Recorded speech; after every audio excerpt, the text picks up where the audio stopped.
સોનિયા ગાંધીએ કર્યું નવ સત્યાગ્રહનું આહવાન, કહ્યું ગાંધીવાદી સંસ્થાઓ પર હુમલા વધ્યા। પૂર્વ કોંગ્રેસ અધ્યક્ષ સોનિયા ગાંધી કર્ણાટકના બેલગામીમાં યોજાયેલી કોંગ્રેસ કાર્ય સમિતિની બેઠકમાં પત્ર થકી મોટી જાહેરાત કરી છે। આ બેઠકમાં પાર્ટીના અધ્યક્ષ મલ્લિકાર્જુન ખડગે, રાહુલ ગાંધી સહિત પાર્ટીના તમામ નેતાઓ ઉપસ્થિત રહ્યા હતા। જો કે સોનિયા ગાંધી બેઠકમાં હાજર રહ્યા ન હતા અને તેમણે કમિટીને પત્ર લખ્યો છે।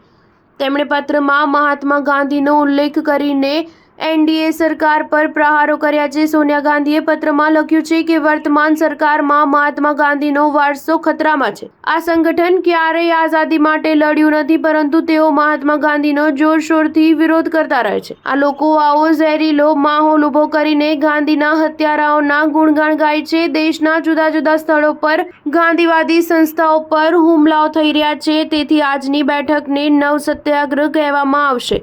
આપણે આ શક્તિઓ વિરુદ્ધ સંપૂર્ણ તાકાતથી અને દ્રઢ સંકલ્પથી મુકાબલો કરવાનો ફરી સંકલ્પ કરીએ। આ બેઠકમાં આપણા સંગઠનને વધુ મજબૂત કરવાનો મુદ્દો પણ ઉઠાવશે।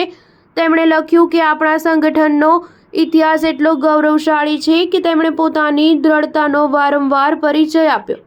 આવો આપણે વ્યક્તિગત અને સંયુક્ત રીતે આ બેઠક દ્વારા આગળ વધીએ। આજે આપણે આપણા સંકલ્પને મજબૂત કરીએ કે આપણે આપણા પક્ષ સામેના તમામ પડકારોનો સામનો તત્પરતા અને નવા ઉદ્દેશ્ય સાથે કરીશું। હું આપ સૌને નવી વર્ષની શુભકામના પાઠવું છું। સ્ટાર ન્યૂઝ 7 હંમેશા સચ્ચાઈની સાથે।